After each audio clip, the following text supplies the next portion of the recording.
Good morning.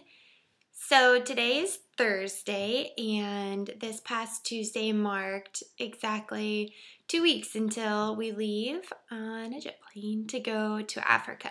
So I just wanted to stop in and update you a little bit on what is going on and how plans are going. So about 2 weeks ago, you heard on the blog that Forbes and I went to the Cabarrus Health Alliance and we got all of our vaccinations, or so we thought.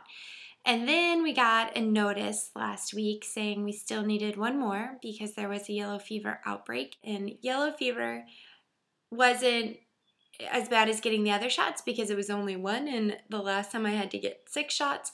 So this wasn't too bad, and it was great because I got there and it was so quick. They just ushered me right into the room, gave me the shot, and sent me on my way. This is my record of all the shots that I've gotten so far, and with my pretty little stamp, and that will keep me from being quarantined while I'm in Africa.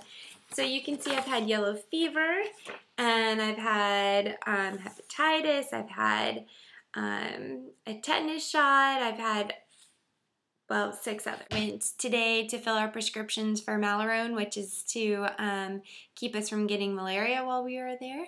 But luckily for us, when we are there, it's actually not really malaria season, if you will. I guess that we're going at the opposite time of year. And the time of year we're going to be traveling to Africa is actually great as far as weather goes. It's very mild. Our evenings might get to 40, 50 degrees, kind of chilly but nice, and our afternoons and midday will be close to 80. So in my opinion, one of the most perfect weather for traveling, and especially since we'll be outside doing a lot of work, it'll just be really great, mild temperature. Today, I'm going to start packing for something a little bit different. Alex is going to Milwaukee for the weekend for a bachelor party, and you've heard me say on the blog that when we get back from Africa, we have literally no time. We fly straight into Indianapolis, and then we rent a car and drive the 2 hours to our friend's wedding. So the wedding's on Saturday. We fly in Friday afternoonish, and Alex is in the wedding. So we have rehearsal and rehearsal dinner that evening. And it'll be a casual affair. The wedding is in our friend's parents' backyard overlooking a lake, and it's really pretty. So when we get there, the rehearsal will just be at her parents' house, and they're just gonna do barbecue or pizza, something casual for the rehearsal dinner, hanging out at her parents'. So if we're really tired, exhausted, look like scrubs, it's okay. Because it'll just be casual with some of our close friends. So then the next day is the wedding.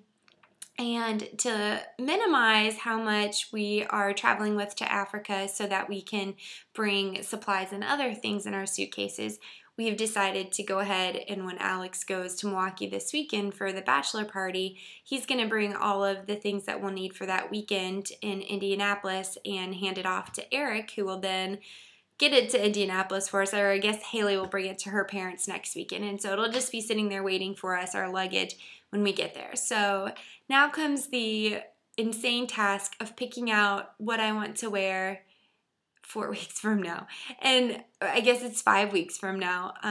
So I have picked out the dress that I'm going to wear for the wedding. So that's, and I have all the jewelry and things for that. So that said, it's just a matter of getting into my closet and pulling out a few outfits for that weekend. Otherwise, in preparation for the trip, I'm going to start actually packing next week. I'm not really going to stress too much about it right now.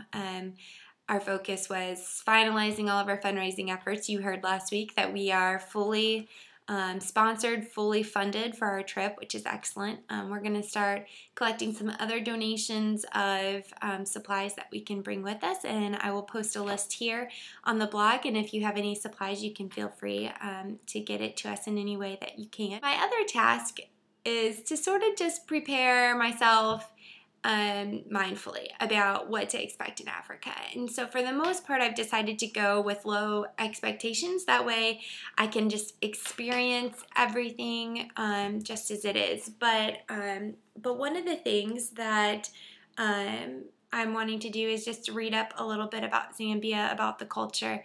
I've heard a little bit from the people we're traveling with, but I just want my own knowledge base before we go. So today I stopped by the library, and they honestly have no adult books on Zambia, but I found some like youth nonfiction, and so I'm interested to jump right into this. And the funny thing about the library is I'm actually a really bad library goer because I rent books and then I forget to bring them back. And so today's trip to the library was very important because I have 2 other books that I've had checked out so long that they have been sent to collections.